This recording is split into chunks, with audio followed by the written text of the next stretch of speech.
Hoje nós estamos começando a nossa campanha, uma campanha de cura profunda. E nós vamos estar aprofundando esse aspecto da cura que Deus nos concede através dos seus carismas, através das suas graças, através da oração nossa e dos irmãos, para que a gente possa estar sendo mais curado, mais profundamente tocados. E nós, já em preparação a isso, e também intercedendo por todo esse momento, estamos fazendo a oração da madrugada. Quem está fazendo? Pois é, lá, o Moacir disse que ele está fazendo oração ao dormir. Não dá, tem que acordar. Né? Eu tenho pedido ao anjo para me acordar. Ele tem me acordado sempre às 4 da manhã. Ontem ele me acordou às 2 da manhã. Acho que ele estava achando ou que precisava rezar mais, ou porque eu que não estava rezando bem, né? Então, gente, nós estamos 2 semanas, foi o que a gente falou? 3 semanas. Passamos a primeira semana, entrando na segunda. Acordar de madrugada, a hora que você quiser, fazer um momento de oração, pedir pelo grupo de oração, mas o objetivo principal é o combate espiritual. A Áurea fez um ensinamento aqui na semana passada, falando sobre essa guerra espiritual e como as forças das trevas têm avançado sobre o mundo. Quem tem dúvida de que as forças das trevas têm avançado? Tem cada vez dominado mais o mundo. Então nós estamos acordando de madrugada. O que a gente reza? Pega a palavra, reza, faz a sua oração. Quanto tempo? Você que sabe. 5 minutos, 10 minutos, 15 minutos, meia hora. Cada um tem a sua natureza e os seus compromissos para acordar depois. Então, você escolhe. Mas o importante é que você, durante a madrugada, faça a oração. Fala para o seu irmão, se você não começou ainda, começa essa semana. Começa essa semana. Você também que está me acompanhando pelo YouTube, se você não começou, começa essa semana a oração na madrugada. Você que está no Facebook, comece a oração da madrugada. Deus quer falar e Deus quer agir com poder. Estamos reunidos em nome do Pai, do Filho e do Espírito Santo.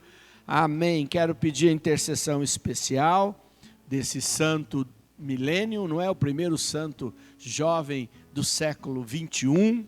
Então, que grande graça. Eu cheguei a estar com ele, gente, e eu não sabia, era um jovem, e alguns amigos tomaram café com ele, nós tiramos foto. Eu não saí na foto, que raiva. Não é? Hoje está lá um santo muito especial, com um carisma muito especial, né, dizendo que dá para ser jovem e dá para viver essa experiência. Deus abençoe muito os nossos jovens. Então vamos rezar para esse Deus que é um e que é trino. Estende a sua mão lá para a sua casa, onde você mora, ou onde você trabalha. E você vai pedir que no poder do Pai, do Filho e do Espírito Santo, toda a bênção já se dirija para aquele lugar. Que o Senhor já esteja realizando lá uma transformação em todas as pessoas que ali moram. Que o teu amor infinito comece a agir poderosamente sobre essas casas. Senhor, que a tua graça seja poderosa sobre as nossas casas e as nossas vidas, sobre as pessoas que amamos e convivemos. Teu poder é eterno, Senhor, e nós clamamos a vossa misericórdia. Vem, Senhor, agir sobre todos estes lugares. Vem agir sobre as pessoas que ali moram, residem. Peça também por todas as pessoas da sua família, onde elas morarem, que o amor de Deus as alcance. E que desça, Senhor, o fogo do Espírito Santo sobre este lugar, sobre as nossas vidas, sobre as nossas mentes, sobre o nosso coração. Pai amado, em nome de Jesus, derrama o teu Espírito sobre as nossas casas, sobre as casas e as pessoas que amamos, e que o Espírito Santo comece a alcançá-los agora, e que esse Espírito Santo os cure, os liberte, os transforme, acenda neles a chama viva, Senhor. Restaura também a saúde de cada um deles com teu grande amor. A oração faz a bênção vir. Sem a oração, a bênção não chega. Aliás, só para você entender, tem gente que fala assim para mim: se Deus sabe que eu preciso, se Deus vê essa situação, por que Ele não está agindo? Eu queria dizer para vocês que, muitas vezes, os projetos e os planos de Deus são desconhecidos. No entanto, muitas bênçãos não vêm porque ninguém ora por elas. E Deus não intervém na humanidade sem que haja uma ação humana. Nem quando Ele foi enviar seu Filho ao mundo para nos salvar, Ele deixou de perguntar para aquela mulher se ela estava disposta a sacrificar a vida dela, abrir mão do casamento dela, abrir mão do futuro dela, aceitar uma espada de sofrimento.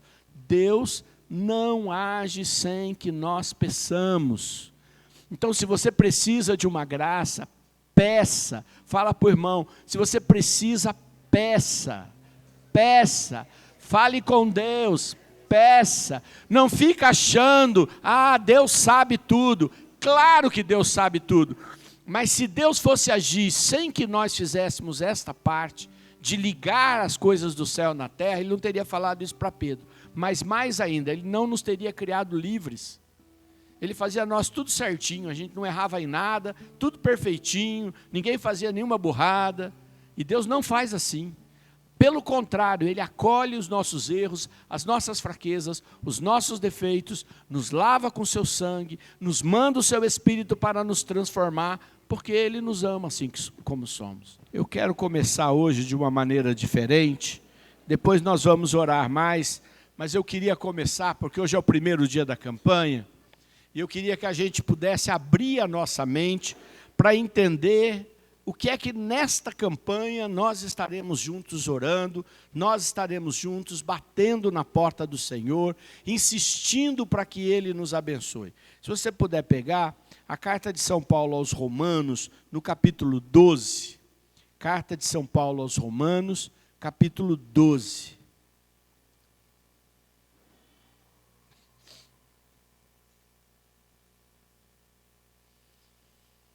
Carta de São Paulo aos Romanos, capítulo 12.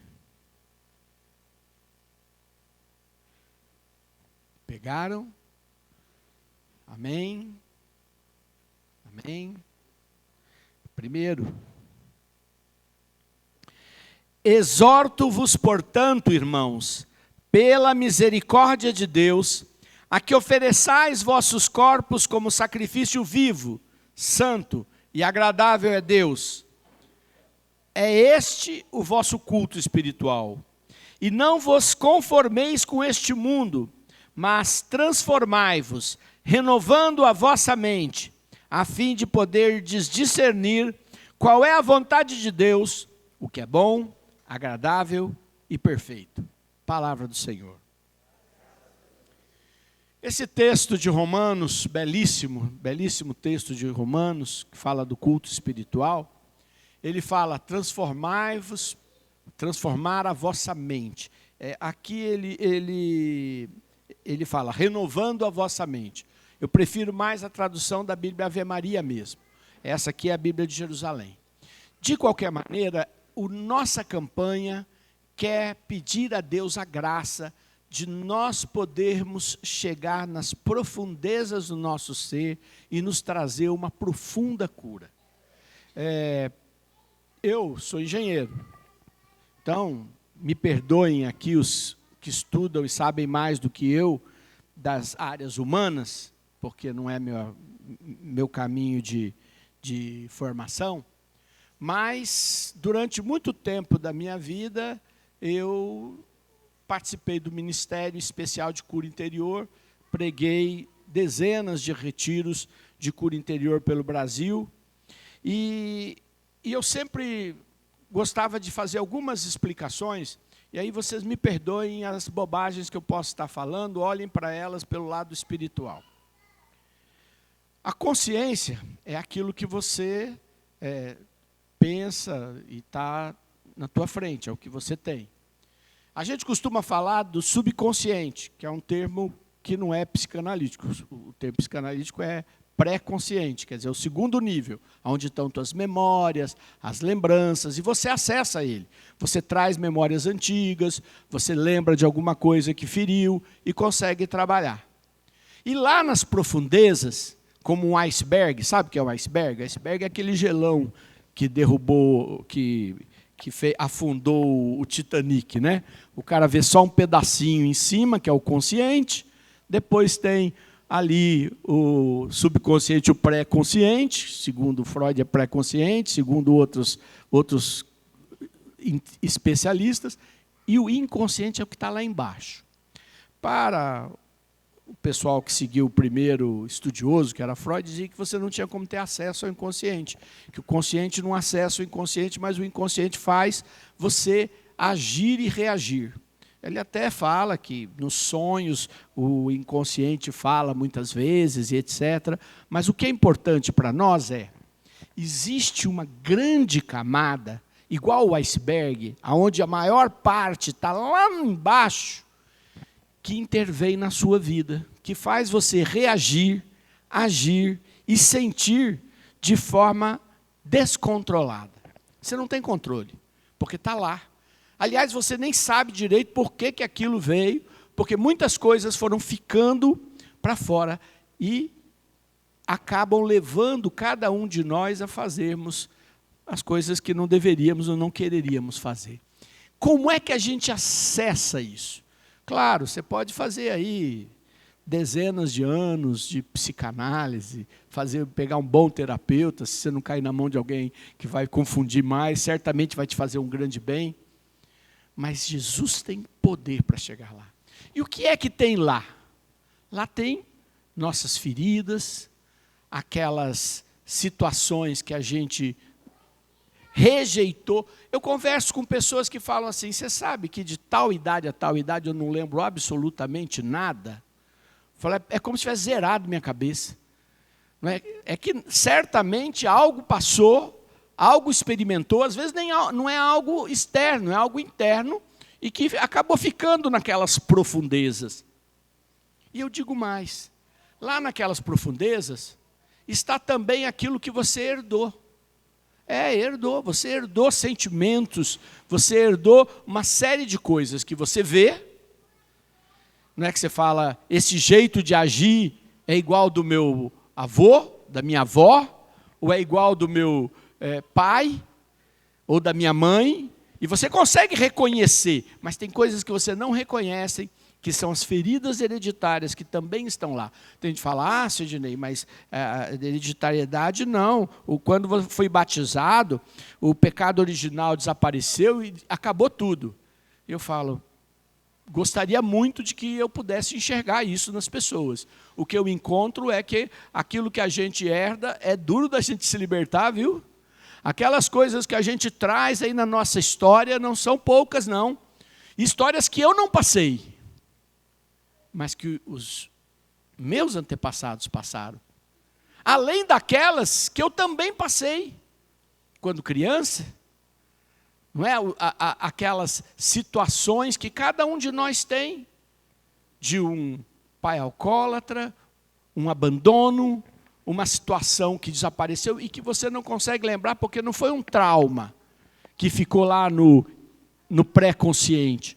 É algo que mergulhou, porque era contínuo, porque era permanente e deixou sequelas lá no teu inconsciente. E nós queremos pedir para Jesus, Senhor, se é isto, algo na ordem dos milagres, é para ti que eu vou pedir, não é? É para Deus que eu vou pedir, vai lá, Senhor, vai tocar aquilo. Quantas coisas nós, sem saber, reagimos desproporcionalmente. Você fala, nossa, mas por que foi desse jeito? Quantas coisas nos falam com uma intenção e a gente já entende com outra e multiplica aquilo por 10 para sair reagindo? Não sei, talvez vocês não, mas eu vejo na minha vida muita coisa assim e vejo na vida... Vi na vida das minhas filhas, certamente vou ver na vida do meu neto, porque estão lá. E estão lá as gerações mais antigas com mais trauma ainda, não é? Lógico, muitas gerações novas têm muitos traumas também, mas amor de mãe e de pai, pai participativo, é algo muito mais moderno, né? Quem é velho que nem eu, a coisa era mais difícil, não é assim? Então nós sabemos quanto que na profundeza também eu tenho todas essas raízes e que Jesus tem o poder de nos alcançar. Então nós estamos nessa campanha porque nós vamos, a cada semana, ir mais profundamente mergulhar e pedir a Jesus que toque e tire para fora estas coisas que acabam se tornando medos, pânicos, angústias e enfermidades. Vocês já perceberam que as pessoas, hoje em dia, o número de doenças autoimunes se multiplicou?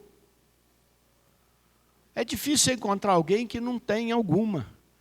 Ou aquela cefaleia, aquela dor de cabeça que nunca desaparece, aquela situação nervosa que sempre tem, aquela outras doenças que você fala, mas antes não tinha. É claro que a ciência evoluiu e a gente tem mais diagnóstico. Então, o diagnóstico mostra muito mais coisas do que antes não tinha.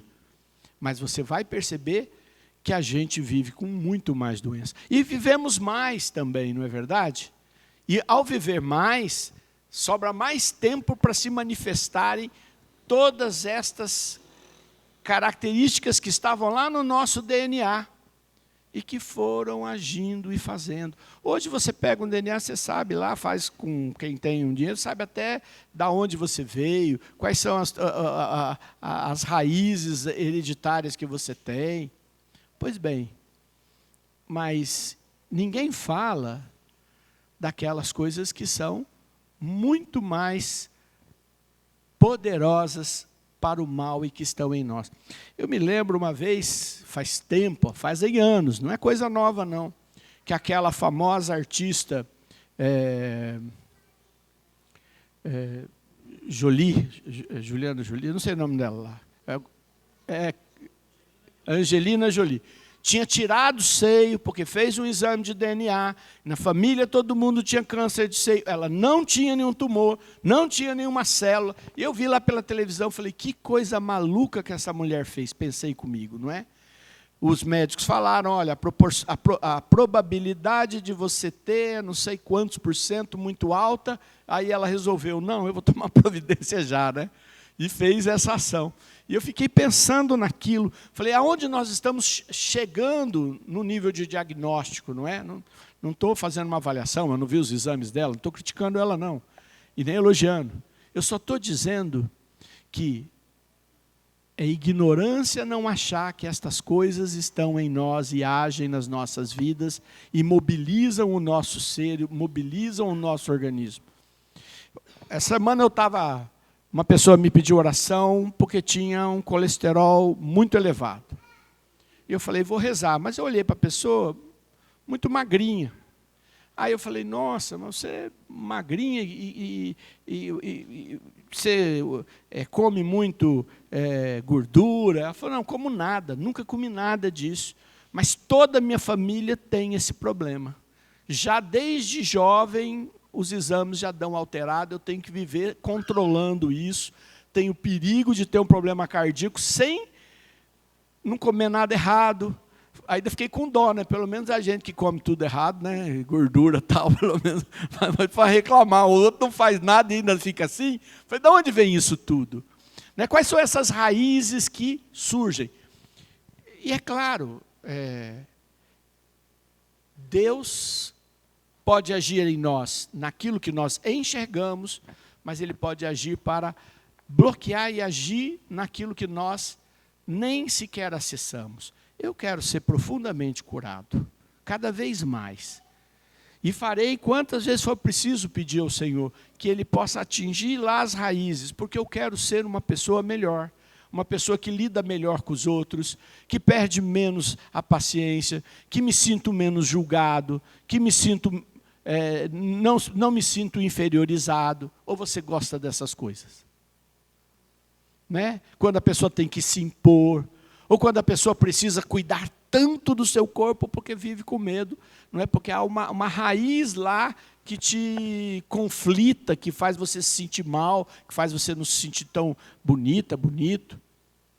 Não, que você possa cada vez melhorar e ficar mais bonito, mais bonita, pode ficar, gente. Para isso a ciência evolui também.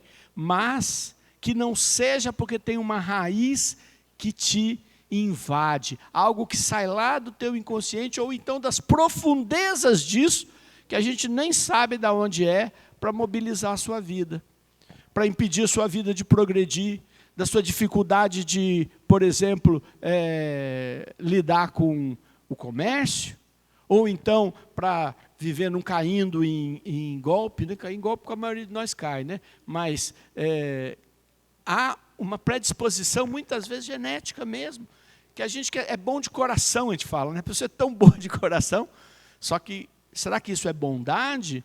Ou é, na verdade, raízes que precisavam estar equilibradas, onde a gente pode ser bom e não cair, né? Pode ser bom e não se levar. E outras coisas mais. Eu viajei há pouco tempo com uma pessoa, tínhamos que ir numa cidade pequena, e ele pegou a estrada simples, e meteu o pé lá, estava 190 por hora. Eu do lado falando, meu Deus, Jesus me ajude. Rezando ali do lado, e o cara 190 e falando, pista simples, ele passava, porque estava voando, partia um carro menor, ele já ultrapassava, vinha outro, mas ele estava tão veloz que ele já voltava. Aí quando chegamos no lugar, na hora de vir embora, eu falei, deixa eu dirigir. Ele falou, por quê? Eu falei, porque eu passei mal com você, você corre muito, dirige muito bem, mas você corre muito. Ele falou, toda a minha família, meu pai, meus tios, a gente sempre correu, se for para não correr, eu não ando. Eu falei, bom, da próxima vez você avisa que eu venho com um carro, você vem com o seu, e a gente se encontra no lugar, né? E brinquei com ele, e aí ele depois voltou só a 160, né, porque eu reclamei, né? E era da pista simples, mas eu fiquei olhando, não é, quanto que as nossas atitudes têm raiz. E ainda na volta ele me contou uns 2, 3 acidentes que perdeu pessoa da família, e mesmo assim continuava naquela emoção, né? Então, quantas vezes nós não sabemos essa reação, se ela vem de um trauma, se ela vem de uma herança, de onde vem isso? E é por isso que a gente está fazendo essa campanha, porque nós queremos ir no mais profundo para podermos viver a nossa vida. Quantas coisas boas Jesus tem para você e que você não se abre para ter porque já ficou ferido demais. Porque já vieram feridas antigas demais, e aí você não consegue se abrir para essas experiências, porque fala, ai meu Deus do céu, né? Vai acontecer tudo de novo. Na verdade, você não faz esse pensamento. Se você chegar ao ponto de falar, vai acontecer de novo, é porque está no subconsciente, no pré-consciente, vai ficar mais fácil de curar, né? A gente pede para pôr para fora, vai curando também, e vamos rezando. Mas é aquelas coisas que você nem sabe, porque elas não são acessadas pela tua consciência. Elas nem sequer são acessadas, elas estão lá. E é disso que a gente vai rezar muito aqui. E vamos rezar também pelas doenças, que cada vez mais, aqueles tratamentos que serviam para tudo, não é? E a gente vai descobrindo que não é a mesma doença. Aquela doença no sangue não é a mesma para cada um. Aquela doença da pele não é a mesma para cada um. E que tem coisas profundas e que Jesus pode revelar, tocar, curar ou apresentar a solução. Muitas vezes Jesus vai revelar e não vai curar, mas para que você saiba, pelo menos, que o diagnóstico estava errado, e aí poder procurar as melhores soluções, procurar mudar os comportamentos necessários. Eu sempre lembro no livro do padre Francis MacNutt, que é um homem que teve um carisma de cura extraordinário, reunia milhares de pessoas que iam lá, que ele vivia com muita dor nas costas, né? E aí o pessoal falava, é muita contaminação. Aí ele fazia oração de renúncia, ia no Santíssimo, continuava com dor nas costas. Aí uma das pessoas que rezava com ele falou assim, é porque você é muito grande, então é por isso que você tem dor nas costas.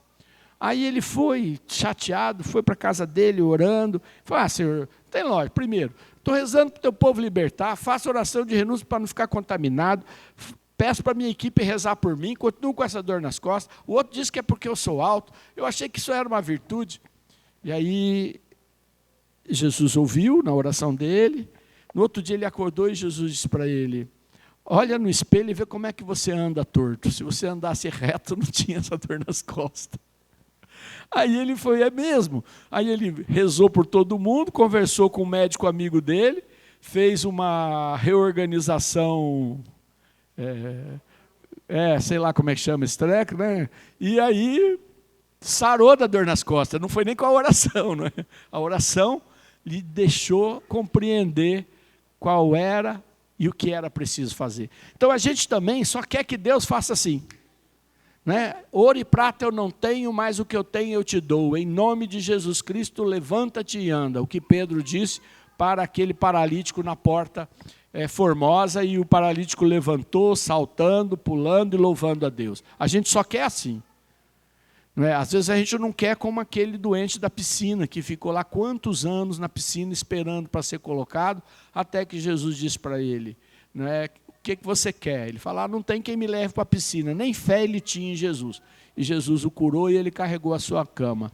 Então, muitas vezes, o Senhor tem maneiras de chegar na profundidade, porque quando é profundo, Deus precisa atuar. Esses tempos atrás, uma pessoa me contou um caso, ela morava no sítio, e o pai bebia muito, e a mãe tinha que esconder, principalmente as filhas, né, porque ele batia em todo mundo, ela tinha medo de acabar abusando de uma das meninas, até que os tios levaram as meninas, quando elas já estavam adolescentes, trouxeram para Maringá e criaram elas aqui em Maringá para proteger do pai. A mãe ficou lá, coitada, né? E aí ela me contava essa história, me contava os traumas que ela tinha do pai dela, da situação. Veja, foi ser criada pelos tios, uma situação difícil. Ela falou, meu tio foi uma boa pessoa para mim, meus primos, foi bom. Falou, mas como isso, né? Aquele sofrimento. E ela era uma pessoa muito triste. E a última vez que eu encontrei, ela estava em Curitiba, e estava ela, o marido, me deram uma carona, e daí ela falou, olha, minha vida não está boa aqui na minha casa. Aí eu falei, vou rezar por você. E lembrei de que eu já sabia dessa história, de quando ela morou em Maringá. E aí conversamos sobre isso, e ela falou assim, mas eu já recebi curas, que meu pai era alcoólatra, fazia isso. Eu falei, não, você recebeu cura, mas você já pensou quantos dias seguidos você se foi traumatizada? Quantos traumas ficaram de você ter deixado e ir morado longe, sabendo que tua mãe estava naquela situação, que o teu pai estava naquela condição, e que você não podia fazer nada? Quantas coisas foram se acumulando, porque não foi uma bebedeira, foi uma história toda. Quanto uma história deixa na nossa alma? Quantas coisas uma história deixa? Não é? Quanto deixa numa criança que os pais não queriam que nascesse, 9 meses sendo indesejado? Pode até depois que nasceu, olha que bebezinho lindo, maravilhoso, e tudo superou. Mas quanto disso ficou lá, na profundidade, e Deus precisa nos ajudar a libertar? Fala para o seu irmão, você tem coisas profundas para ser curada. Tem coisas muito profundas. E eu vou dizer, as que você lembra até não são as mais profundas, é aquelas que estão lá, abaixo, nesse imenso gelo desse iceberg, e que nós precisamos rezar. Vamos ficar de pé. Que o Senhor vá renovando a nossa mente. É esse o espírito da passagem que eu li de Romanos. É preciso renovar toda a nossa mente. Consciente, subconsciente, pré-consciente, inconsciente. E assim, eu sempre lembro que, entre os diversos tipos de terapias que existem, uma delas do Viktor Frankl, ele sempre fala de que Alguns acham que as pessoas almejam poder ou almejam outras coisas. E ele fala de ter sentido, dar sentido para a vida. Eu falo que, pelo menos, essa é muito parecida com o Evangelho. Para curar o inconsciente, além do Espírito Santo ter de ir lá e pôr a mão, ele precisa dar novo sentido para as coisas. É como você abrir um arquivo de dor que estava guardado, e pegar aquela ferida, aquela agulha que te fere, que está cravada no teu coração, e dar um novo sentido para ela.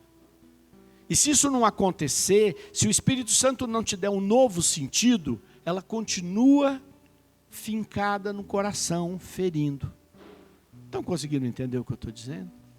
Então não adianta só eu abrir o arquivo e descobrir a agulha e curar o machucado. Eu preciso dar sentido para aquela agulha parar de me ferir. Parar de continuar ferindo a base da minha vida. O iceberg que está lá embaixo, a gente sabe que ele existe. Você sempre soube, eu sempre soube, você sabe.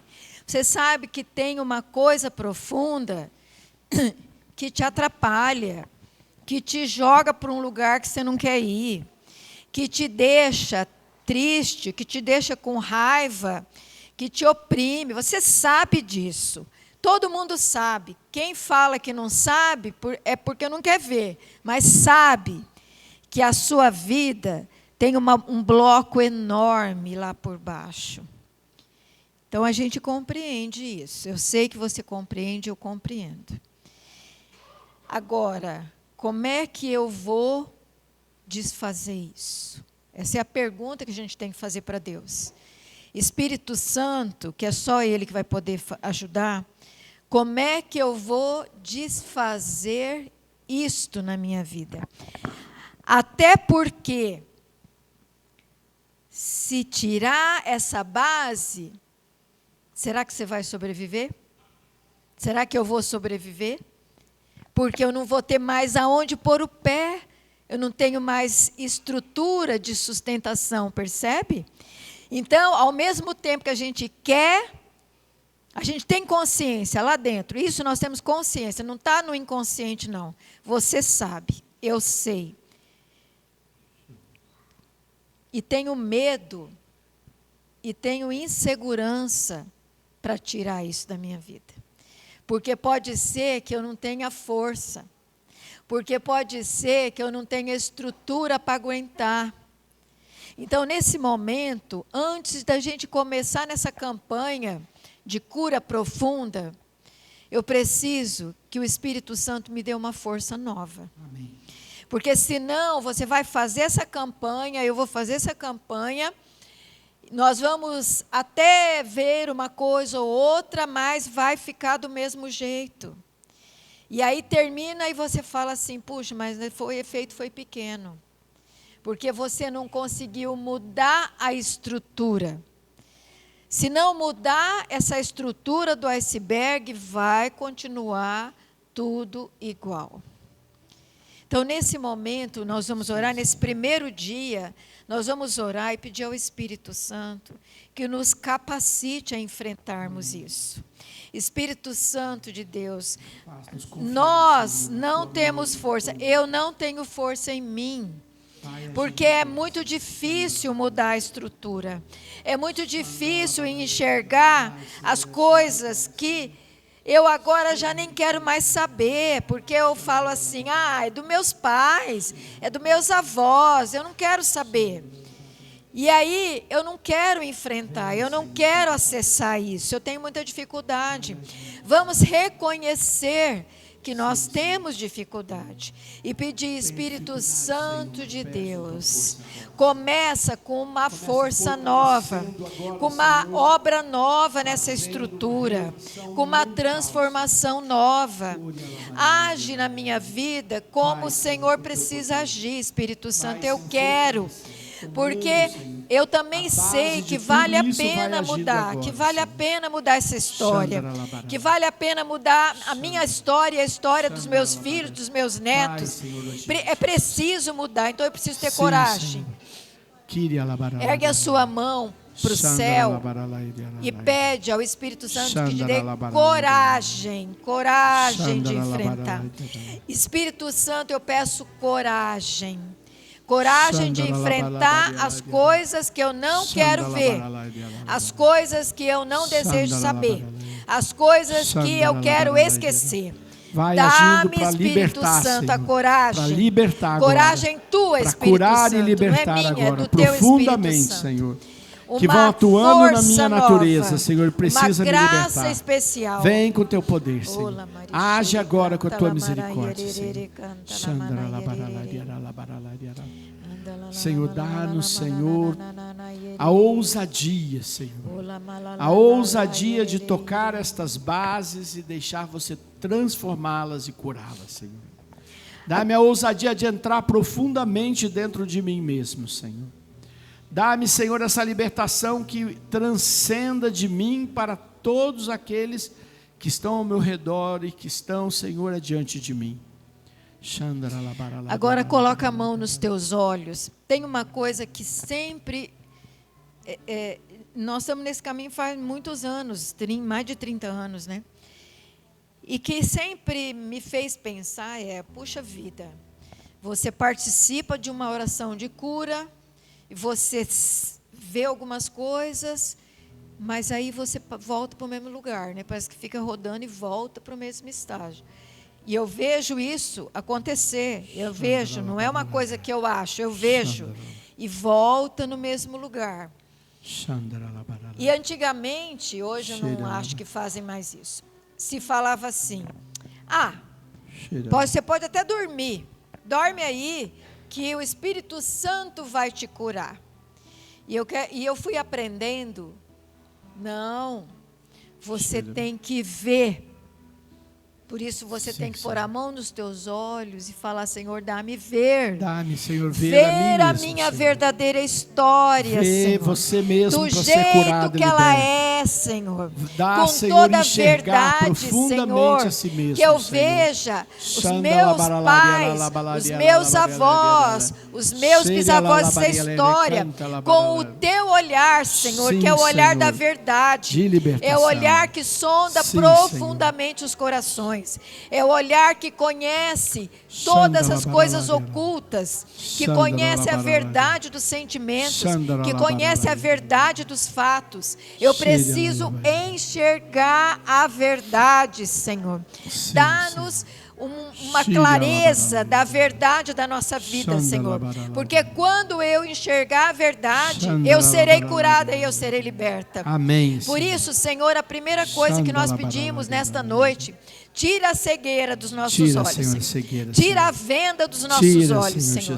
Tira essa coisa que nós temos nos nossos olhos, que não quer ver a verdade, que não quer ver a nossa família como ela realmente é, que não quer ver a nossa história como ela realmente é e como ela realmente foi. Tira as vendas dos nossos olhos. Faz uma cura dos nossos olhos. Amém, espirituais e humanos, Senhor. Amém.